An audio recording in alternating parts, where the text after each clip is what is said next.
tan dunia. Karena orang yang ada padanya manik-manik, lalu melihat mutiara yang berharga, niscaya tidak lagi ia mempunyai keinginan pada manik-manik itu. Dan kuatlah kemauannya menjual manik-manik tersebut untuk membeli mutiara. Orang yang tidak berkehendak kepada usaha akhirat dan tidak mencari untuk bertemu dengan Allah Ta'ala, adalah karena ketiadaan imannya kepada Allah dan hari akhirat. Aku tidak bermaksud dengan iman itu, bisikan jiwa dan gerakan lidah dengan dua kalimat syahadah, tanpa dibenarkan dengan hati dan keikhlasan. Sesungguhnya yang demikian itu, menyerupai dengan perkataan orang yang membenarkan, bahwa mutiara itu lebih baik dari manik-manik. Karena ia tidak tahu mutiara itu, selain kata-katanya saja.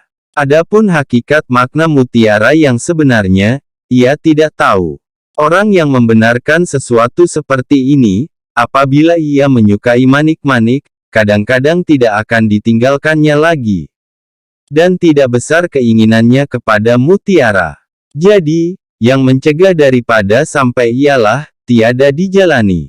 Yang mencegah daripada dijalani, ialah tiada kemauan. Yang mencegah daripada kemauan, ialah tiada iman. Dan sebab tiada iman, ialah tiada orang-orang yang memberi petunjuk, tiada orang-orang yang memperingati dan tiada ulama-ulama Allah yang menunjukkan kepada jalan Allah, yang memperingati atas kehinaan dan kehancuran dunia. Dan besarnya serta kekalnya urusan akhirat. Manusia itu lalai, terjerumus dalam nafsu syahwat, dan terbenam dalam laut ketidurannya. Dan tak ada pada ulama agama, orang yang memperingati mereka. Kalau ada daripada mereka yang terbangun, niscaya ia lemah daripada menjalani jalan itu, karena kebodohannya. Kalau ia mencari jalan pada ulama-ulama, niscaya didapatinya mereka condong kepada hawa nafsu, berpaling daripada jalan yang lurus. Lalu, jadilah lemahnya kemauan, bodohnya tentang jalan dan pembicaraannya ulama-ulama dengan hawa nafsu itu, menjadi sebab sepinya jalan Allah Ta'ala dari orang-orang yang berjalan padanya. Manakala yang dicari itu tertutup, dalil penunjuk tidak ada, hawa nafsu yang menang dan yang mencari itu lalai, niscaya sudah pasti terhalanglah sampai kepada Allah Ta'ala dan tertutuplah semua jalan. Kalau orang itu terbangun dari dirinya sendiri atau terbangun oleh orang lain dan tergerak kemauannya pada usaha dan perniagaan akhirat, maka seyogialah diketahuinya bahwa ada syarat-syarat yang harus dikemukakannya pada permulaan kemauan itu. Baginya pegangan yang harus dipegangnya dan baginya benteng yang harus dibentenginya. Supaya ia aman dari musuh-musuh yang memotong jalannya. Ada beberapa tugas yang harus diperhatikannya pada waktu menjalani jalan itu. Syarat-syarat yang harus didahulukannya pada kemauan, ialah membuang tutup dan hijab, yang ada di antara dia dan kebenaran. Sesungguhnya tidak tercapainya kebenaran bagi makhluk, sebabnya ialah bertindih selapisnya hijab dan adanya tutup pada jalan. Allah Ta'ala berfirman, dan kami adakan tutup di hadapan dan di belakang mereka, lalu mereka kami tutup, sebab itu, mereka tiada menampak. Surat 36 Yasin ayat 9. Tutup di antara murid dan kebenaran, ada 4, yaitu, harta, kemegahan, taklid ikut-ikutan, dan maksiat. Hijab harta baru terbuang, dengan keluarnya dari harta miliknya, sehingga tiada tinggal baginya selain sekedar yang perlu. Selama masih ada 1 dirham yang terpaling hatinya kepada dirham itu, maka dia terikat dan terhijab daripada Allah Azza wa Jalla. Hijab kemegahan baru terbuang, dengan menjauhkan diri dari tempat kemegahan, dengan merendahkan diri, mengutamakan menyembunyikan diri dari orang banyak, melarikan diri daripada sebab-sebab disebut orang dan melakukan perbuatan-perbuatan yang melarikan hati manusia daripadanya. Hijab taklid ikut-ikutan, baru terbuang, dengan meninggalkan fanatik ta'assub kepada mazhab-mazhab. Membenarkan pengertian ucapannya, La ilaha illallah, Muhammadur Rasulullah dengan pembenaran keimanan. Dan diusahakan pengokohan pembenarannya dengan menghilangkan setiap yang disembah, selain Allah Ta'ala. Yang paling besar disembah oleh manusia, ialah hawa nafsu. Sehingga apabila diperbuatnya demikian, niscaya terbukalah baginya hakikat makna keadaan, tentang pengertian kepercayaannya yang diperolehnya secara taklid ikut-ikutan. Maka seyogyanya dicarinya pembukaan yang demikian itu dari mujahadah bersungguh-sungguh. Tidak dari pertengkaran lidah mujadalah dengan lisan. Kalau dimenangi oleh kefanatikan bagi akidahnya dan tidak tinggal lagi pada jiwanya tempat yang lapang untuk yang lain, maka yang demikian itu menjadi ikatan dan hijab baginya. Karena tidaklah sekali-kali menjadi syarat bagi seorang murid menyandarkan diri kepada mazhab aliran tertentu. Adapun maksiat adalah hijab dan tak ada yang membuangnya, selain taubat, keluar dari segala perbuatan zalim, meneguhkan cita-cita kepada tidak akan kembali lagi kepada perbuatan maksiat, menyatakan penyesalan terhadap apa yang telah lalu, mengembalikan harta-harta yang zalim kepada pemiliknya dan meminta kerelaan musuh. Orang yang tidak membetulkan taubatnya dan tidak meninggalkan perbuatan maksiat zahirnya dan ia bermaksud mengetahui rahasia agama dengan diminta untuk mengetahuinya saja terbuka hijab, adalah seperti orang yang bermaksud mengetahui rahasia Al-Quran dan tafsirnya dan ia sesudah itu tiada mempelajari bahasa Arab. Karena yang pertama-tama haruslah mendahulukan terjemah penyalinan bahasa Arab Al-Quran. Kemudian, meningkat kepada rahasia pengertiannya. Maka begitu pula, haruslah pada pertama-tamanya dan pada penghabisannya, pembetulan hukum agama yang zahirnya. Kemudian, meningkat kepada yang mendalam dan rahasia-rahasianya. Apabila telah didahulukan 4 syarat ini dan melepaskan diri dari harta dan kemegahan, niscaya ia adalah seperti orang yang bersuci, membuang hadat dan berwudu. Dan jadilah ia patut untuk salat. Lalu ia memerlukan kepada imam yang akan diikutinya. Maka demikian pula seorang murid, memerlukan kepada seorang syekh guru, dan ustadz, yang sudah pasti untuk diikutinya, untuk menunjukkannya kepada jalan yang benar. Sesungguhnya jalan agama itu sulit dan jalan setan itu banyak dan terang. Orang yang tiada mempunyai guru yang akan menunjukkannya, niscaya sudah pasti akan dibawa oleh setan kepada jalannya. Orang yang menjalani jalan-jalan desa yang membinasakan, tanpa penunjuk jalan, sesungguhnya membahayakan dirinya sendiri dan membinasakannya. Dan adalah orang yang berdiri sendiri itu seperti pohon kayu yang tumbuh sendiri. Pohon itu akan kering dalam waktu dekat. Dan kalaupun hidup beberapa waktu dan berdaun, niscaya tidak akan berbuah. Yang menjadi pegangan bagi seorang murid, sesudah mendahulukan syarat-syarat tersebut, ialah gurunya. Maka hendaklah ia berpegang kepada gurunya, sebagai seorang buta berpegang kepada penuntun di tepi sungai, di mana ia menyerahkan seluruh urusannya kepada penuntun tersebut. Ia tidak akan menyalahinya pada datang dan pergi. Tiada suatu pun yang tiada diikutinya dan tiada yang tinggal. Dan hendaklah diketahuinya, bahwa manfaatnya pada kesalahan gurunya, kalau guru itu bersalah, adalah lebih banyak dari manfaatnya pada betul dirinya sendiri, jikalau ia betul. Apabila murid itu memperoleh orang yang menjadi pegangannya seperti di atas tadi, niscaya haruslah atas orang yang menjadi pegangan itu, menjaga dan memelihara murid tersebut, dengan benteng yang kokoh. Ditolaknya perampok-perampok jalan dengan benteng itu, yaitu 4 perkara, khilwah menyendiri, diam, lapar dan tidak tidur malam. Inilah benteng dari perampok jalan.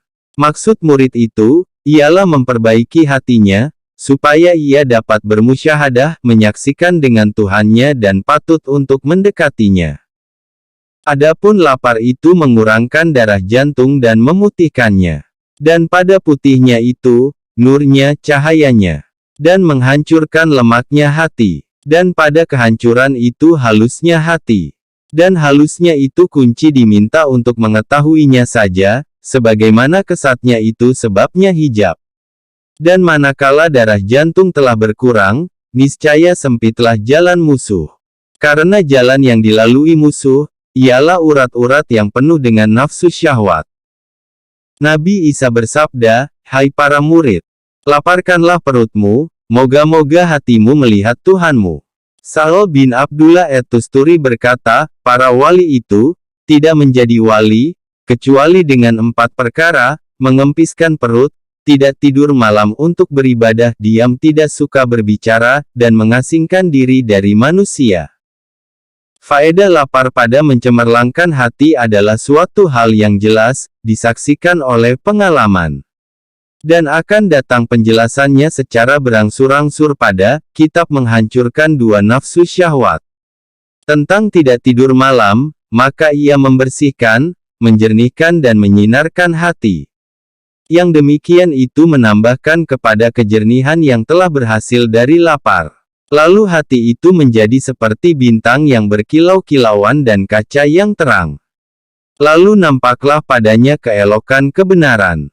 Dan disaksikan padanya ketinggian derajat di akhirat dan kehinaan serta bahaya dunia. Dengan demikian maka sempurnalah kebenciannya kepada dunia dan menghadap hatinya kepada akhirat. Juga tidak tidur malam itu hasil dari lapar. Karena tidak tidur malam pada waktu kenyang tidak mungkin. Tidur itu mengesatkan dan mematikan hati. Kecuali apabila tidur itu sekedar perlu. Maka yang demikian menjadi sebabnya diminta untuk mengetahuinya saja terbuka, rahasia-rahasia gaib. Ada yang mengatakan, tentang sifat wali-wali itu, bahwa makanannya sekedar perlu, tidurnya karena terpaksa dan perkataannya yang penting-penting saja. Ibrahim Al-Hawas berkata, telah sepakat pendapat 70 orang benar orang sidik bahwa banyaknya tidur itu dari banyaknya minum air. Adapun diam tidak suka bicara itu, sesungguhnya dipermudahkan oleh mengasingkan diri, uslah. Tetapi orang yang mengasingkan diri itu, tidak terlepas daripada melihat orang yang mengurus makanannya, minumannya dan pengaturan urusannya. Maka seyogyanya ia tidak berkata-kata, kecuali sekedar perlu. Karena berkata-kata itu menyibukkan hati. Keinginan hati kepada berkata-kata itu besar. Karena berkata-kata itu menyenangkan hati dan memberatkan untuk melepaskan hati kepada zikir dan fikir. Lalu hati itu merasa senang kepada berkata-kata. Diam itu membersihkan akal, menarik kepada wara, dan mengajarkan takwa. Adapun hilwah menyendiri, maka faedahnya menolak semua yang menyibukkan, mengendalikan pendengaran dan penglihatan. Pendengaran dan penglihatan itu serambi hati. Dan hati itu dalam wewenang kolam yang dialirkan ke dalamnya, air keji, keruh dan kotor dari sungai-sungai panca indera. Dan maksud dari latihan, ialah mengosongkan kolam itu dari air-air tersebut dan dari lumpur yang terjadi daripadanya. Supaya berpancarlah bawah kolam, lalu keluarlah daripadanya air bersih yang suci. Dan bagaimanakah air itu dapat habis dari kolam, sedang sungai terbuka kepada kolam itu? Maka dalam segala hal, air baru lebih banyak daripada yang kurang. Dari itu, haruslah dikekang panca indera, kecuali sekedar perlu saja. Dan yang demikian itu tidak sempurna selain dengan menyendiri hilwah dalam rumah gelap. Dan kalau ia tidak mempunyai tempat gelap, maka hendaklah membalut kepalanya dalam saku bajunya atau berselimut dengan pakaian atau kain sarung. Dalam keadaan yang seperti ini, ia mendengar panggilan kebenaran dan menyaksikan keagungan hadlarat ketuhanan. Apakah Anda tidak tahu bahwa seruan kepada Rasulullah sampai kepadanya dan beliau dalam keadaan yang seperti ini? Panggilan itu dengan dikatakan, ya ayyuhal muzammil, hai orang yang meletakkan pakaian. Ya ayyuhal mudassir, hai orang yang berselimut. 4 yang tersebut itu adalah tembok dan benteng. Dengan itu tertolaklah perampok-perampok jalan. Dan tercegahlah halangan-halangan yang menghalangi jalanan. Apabila telah diperbuat demikian, niscaya dapatlah sesudah itu meneruskan perjalanan. Dan perjalanannya itu dengan membuang rintangan-rintangan. Dan tak ada rintangan pada jalan Allah Ta'ala, selain dari sifat-sifat hati, yang sebabnya berpaling kepada jalan Allah Ta'ala, selain dari sifat-sifat hati, yang sebabnya berpaling kepada dunia. Dan sebagian dari rintangan-rintangan itu, lebih besar dari sebagian yang lain. Dan penertiban pada penyingkirannya, ialah dengan melaksanakan yang lebih mudah, lalu yang lebih mudah. Yaitu sifat-sifat tersebut, yakni, rahasia segala hubungan yang dipotongnya pada permulaan kemauan dan bekas-bekasnya, yakni, harta, kemegahan, kecintaan dunia, berpaling kepada makhluk dan menoleh kepada perbuatan maksiat. Maka haruslah batin itu dikosongkan dari bekas-bekas sifat tersebut, sebagaimana zahir dikosongkan daripada sebab-sebab sifat yang zahir. Dalam hal yang demikian, perjuangan itu panjang dan berbeda dengan berbedanya keadaan. Kadang-kadang ada orang yang telah mencukupi banyak sifat, maka baginya tak panjang perjuangan mujahadah. Dan telah kami sebutkan dahulu, bahwa jalan mujahadah bersungguh-sungguh, ialah melawan semua keinginan dan menentang hawa nafsu, pada setiap sifat yang mengerasi atas jiwa murid, sebagaimana telah disebutkan dahulu. Apabila ia merasa cukup demikian atau merasa lemah dengan mujahadah, bersungguh-sungguh dan tiada tinggal lagi dalam hatinya hubungan, niscaya ia menyibukkan dirinya sesudah itu, dengan zikir, yang mengharuskan hatinya terus-menerus. Dan mencegahnya daripada membanyakkan wirid-wirid zahiriyah. Tetapi ia menyingkatkan kepada ibadah wajib dan sunat rawatib. Dan wiridnya adalah satu saja, yaitu, isi segala wirid dan buahnya. Yakni, harus menerusnya hati mengingati, berzikir kepada Allah Ta'ala, sesudah terlepas daripada mengingati lainnya. Dan tidak dapat menyibukkan hati dengan zikir, selama hati itu menoleh kepada hubungan-hubungan lain. Asy-Syaibli berkata kepada Al-Hasyari, jikalau terguris pada hatimu dari Jumat yang engkau datang kepadaku sampai Jumat lain, Jumat di muka, sesuatu selain Allah Ta'ala, maka haramlah engkau datang kepadaku. Hati yang semata-mata begini tidak akan diperoleh, selain dengan kebenaran kemauan dan bersemayamnya kecintaan kepada Allah di dalam hati.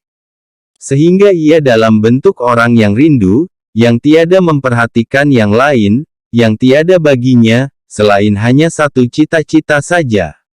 Apabila sudah ada seperti yang demikian, maka syaikh guru, mengharuskan murid itu tinggal di suatu sudut langgar pondok sendirian. Dan diserahkan kepada seorang yang mengurus makanannya, sekadar sedikit makanan halal. Sesungguhnya pokok jalan agama, ialah, makanan halal. Ketika itu, guru mengajarkannya salah satu zikir, sehingga lidah dan hatinya sibuk dengan zikir itu. Ia duduk dan membaca, umpamanya, Allah Allah, atau, Subhanallah Subhanallah, artinya Maha Suci Allah. Adapun kata-kata lain, menurut pendapat gurunya, senantiasalah ia membiasakannya, sehingga jatuh gerakan lidah dan berada kata-kata tadi, seakan-akan lalu di atas lidah, tanpa digerakkan. Kemudian senantiasalah murid itu membinasakannya, sehingga jatuh bekasnya dari lidah dan kekal bentuk kata pada hati. Kemudian senantiasalah seperti yang demikian, sehingga terhapuslah dari hati, huruf perkataan dan bentuknya. Dan tinggallah hakikat makna artinya, yang terus-menerus di hati, berada pada hati dan menguasai hati, di mana hati itu kosong dari semua yang lain. Karena hati, apabila sibuk dengan sesuatu, niscaya ia terlepas dari yang lain, barang apapun juga. Apabila hati sibuk dengan zikir kepada Allah Ta'ala dan itu yang dimaksud niscaya sudah pasti, ia terlepas dari yang lain. Dan ketika itu, haruslah murid tersebut, mengawasi bisikan hati dan gurisan-gurisan yang menyangkut dengan dunia dan apa yang diingatinya, dari keadaannya sendiri dan keadaan orang lain, yang terjadi pada masa yang lampau. Karena manakala hati itu sibuk dengan sesuatu, walaupun pada waktu sekejap mata, niscaya hati itu kosong dari zikir pada masa sekejap mata itu. Dan juga itu adalah suatu kekurangan. Maka hendaklah bersungguh-sungguh menolak yang demikian.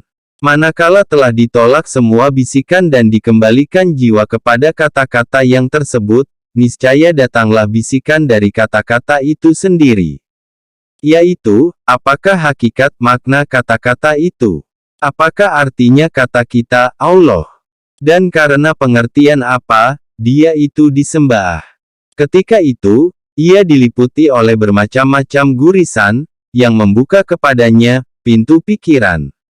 Kadang-kadang datang kepadanya sesuatu sifat kufur dan bid'ah, yang diada-adakan, dari bisikan setan. Manakala ia benci kepada yang demikian dan berusaha menjauhkannya dari hati, niscaya tidak mendatangkan melarat yang demikian itu kepadanya. Gurisan-gurisan itu terbagi, kepada yang diketahui dengan yakin, bahwa Allah Ta'ala Maha Suci daripadanya. Akan tetapi setan itu, melemparkan yang demikian dalam hatinya dan melakukannya atas gurisan hatinya. Maka syaratnya, bahwa tidak memperdulikannya. Dan ia berlindung kepada zikir, mengingati Allah Ta'ala. Dan berdoa kepadanya, untuk menolak dari yang demikian, sebagaimana firman Allah Ta'ala, dan kalau setan orang jahat itu membisikkan kepada engkau bisikan, yang membawa kepada kejahatan, maka hendaklah engkau berlindung kepada Allah. Sesungguhnya Allah Maha Mendengar dan Maha Tahu. Surat 7 Al-A'raf ayat 200. Allah Ta'ala berfirman, sesungguhnya orang-orang yang bertakwa, apabila mereka ditipu oleh setan yang datang berkunjung, niscaya mereka ingat kembali dan ketika itu mereka menjadi orang-orang yang mempunyai pemandangan. Surat 7 Al-A'raf ayat 201. Dan terbagi kepada yang diragukan. Maka seyogyanya dibentangkannya yang demikian kepada gurunya. Bahkan setiap apa keadaan, yang didapatinya dalam hatinya, baik lesu atau rajin atau menoleh kepada hubungan keduniaan atau keakhiratan, atau benar tentang kemauan, maka seyogyanya dilahirkannya yang demikian itu kepada gurunya. Dan ditutupkannya pada orang lain. Lalu tidak diperlihatkannya kepada seorang jua pun. Kemudian, bahwa gurunya melihat keadaannya dan memperhatikan tentang kecerdikan dan kepintarannya. Kalau guru itu mengetahui, bahwa kalau murid itu ditinggalkannya dan disuruhnya berpikir, niscaya ia menyadari dari dirinya akan hakikat kebenaran. Maka seyogyanya murid itu dibawa kepada berpikir dan disuruhnya selalu berpikir.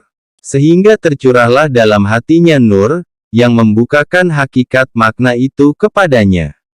Kalau guru itu mengetahui bahwa yang demikian tidak akan menguatkan murid yang seperti itu, niscaya dikembalikannya murid tersebut kepada keyakinan yang tegas, dengan apa yang dapat dibawa oleh hatinya, dari pengajaran, zikir dan keterangan yang mendekati dengan pemahamannya. Dan seyogyanya guru itu bersikap halus dan lemah lembut dengan murid itu. Sesungguhnya ini, adalah jalan kebinasaan dan tempat yang amat berbahaya. Berapa banyak murid yang berbuat latihan, lalu banyaklah padanya hayalan yang merusak, yang tidak mampu ia menyingkapkannya. Maka terputuslah jalannya. Lalu ia berbuat salahan dan menempuh jalan yang membolehkan. Dan itu adalah kebinasaan besar. Orang yang bertindak semata-mata untuk zikir dan menoleh hubungan-hubungan yang menyibukkan dari hatinya, niscaya ia tidak terlepas dari pemikiran-pemikiran yang seperti itu. Dia sesungguhnya menumpang kapal bahaya. Kalau selamat, niscaya dia termasuk raja-raja agama. Dan kalau bersalah, ia termasuk orang yang binasa. Karena itulah, Nabi bersabda, haruslah kamu berpegang dengan agama orang-orang lemah. Yaitu, mengambil pokok iman dan zahiriyah itikat keyakinan yang terlihat dari luar, dengan jalan taklid turut-menurut, dan berbuat amal kebajikan. Sesungguhnya bahaya berpaling dari demikian itu, banyak. Karena itulah, dikatakan, harus guru itu mencari firasat pada muridnya. Kalau murid itu tidak pandai dan cerdik, yang memungkinkan dengan zahiriyah itikat keyakinan yang terlihat dari luar, niscaya tidak disibukkannya dengan zikir dan pikiran. Tetapi dikembalikannya kepada amaliyah zahiriyah, perbuatan amal yang terlihat dari luar, dan wirid-wirid yang berturut-turut dikerjakan. Atau menyibukkannya dengan melayani orang-orang yang semata-mata mengarahkan kegiatannya untuk bertafakur, berfikir. Supaya barakah mereka, meratainya.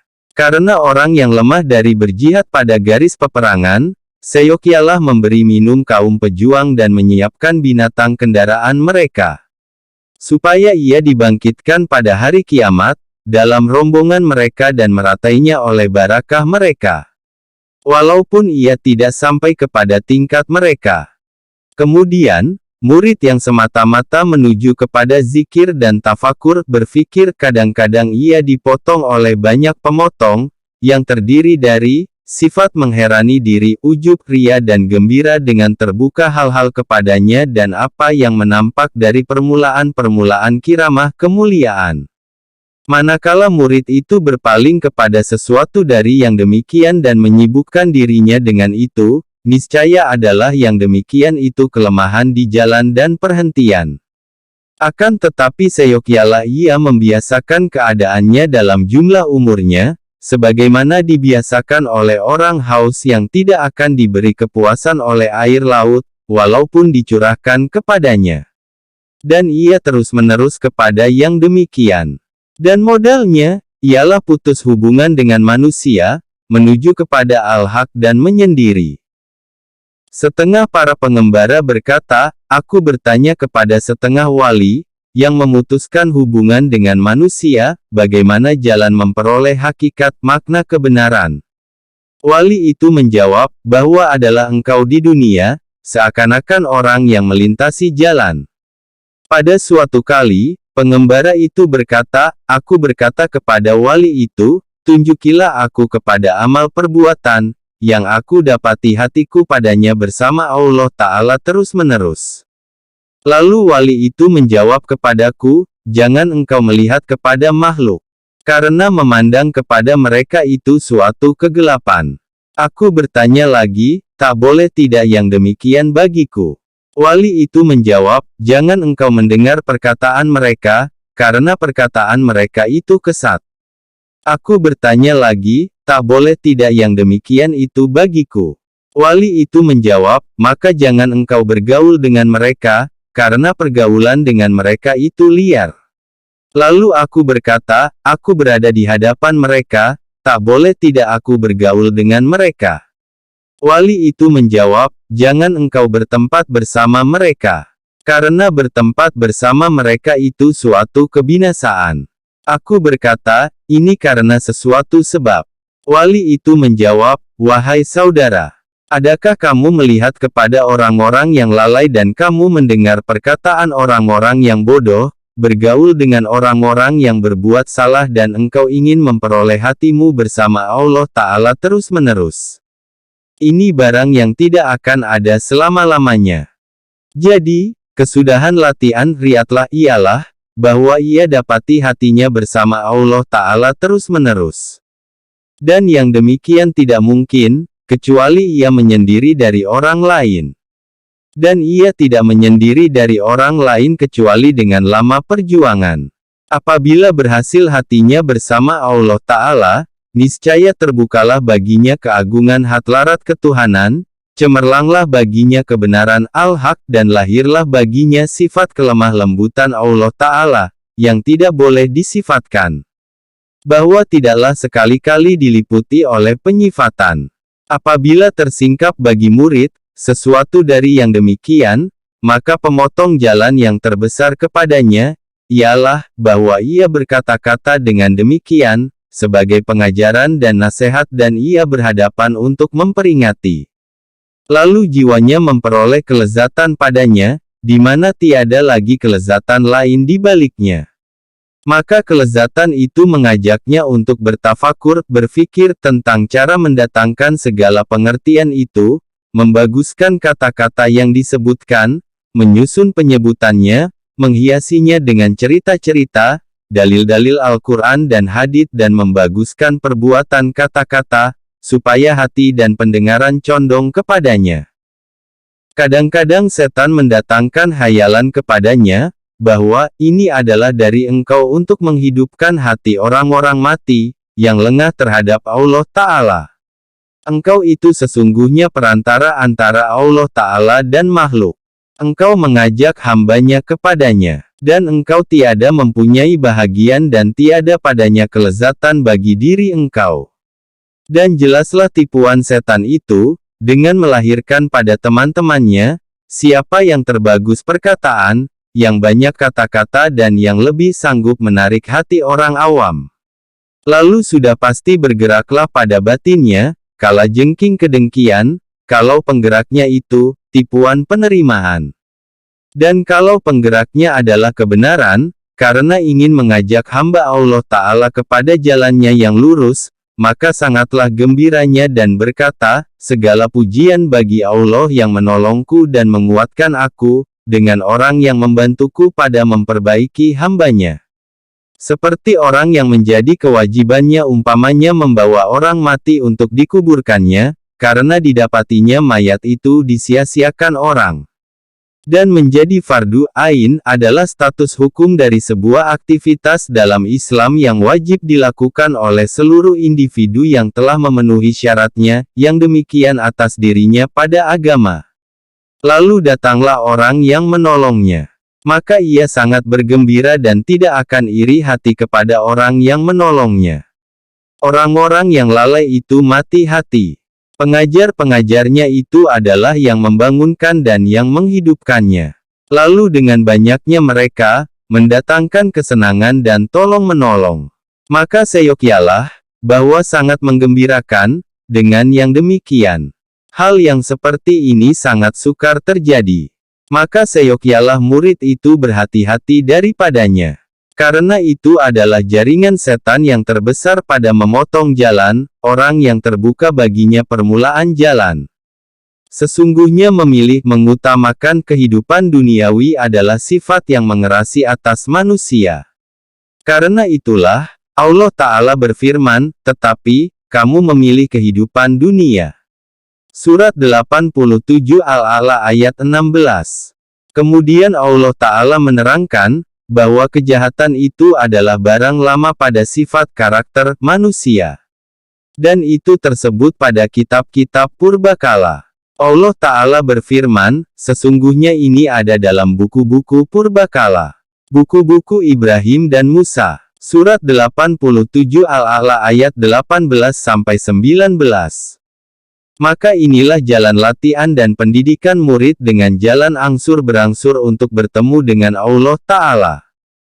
Adapun uraian latihan pada tiap-tiap sifat, maka akan datang uraiannya. Sesungguhnya sifat yang lebih menguasai pada manusia, ialah perutnya, kemaluannya dan lidahnya. Saya maksudkan nafsu syahwat yang menyangkut dengan anggota-anggota badan tadi. Kemudian sifat marah, di mana marah itu adalah seperti tentara untuk menjaga nafsu syahwat. Kemudian, manakala manusia mencintai nafsu syahwat perut dan kemaluan dan berjinakan hati dengan keduanya, niscaya ia telah mencintai dunia. Dan tidak mungkin diperoleh syahwat itu, kecuali dengan harta dan kemegahan. Apabila harta dan kemegahan dicari, niscaya datanglah takanur, membesarkan diri, ujub mengherani diri, dan suka menjadi kepala. Apabila telah menampak yang demikian, niscaya dirinya tidak membolehkan lagi meninggalkan dunia. Dan dari agama dipegang apa yang ada padanya hal kekepalaan. Dan mengerasilah tertipu dengan hal ihwal dunia kepadanya.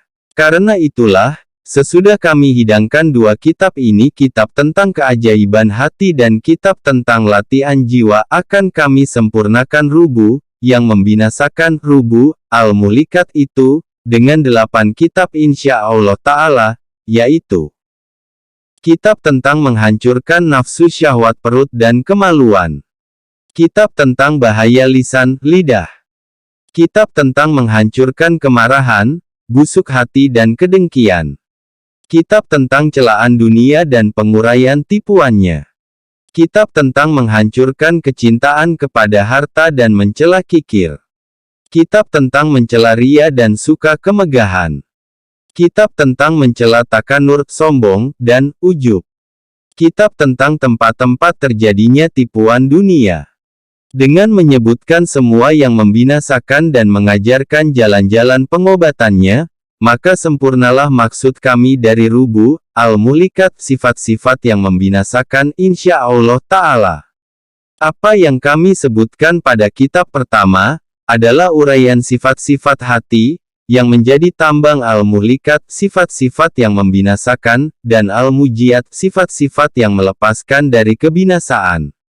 Dan apa yang kami sebutkan pada kitab kedua, adalah isyarat secara keseluruhan, kepada jalan pemurnian budi pekerti dan pengobatan penyakit hati. Adapun uraiannya maka akan datang pada kitab-kitab tersebut tadi insya Allah Ta'ala.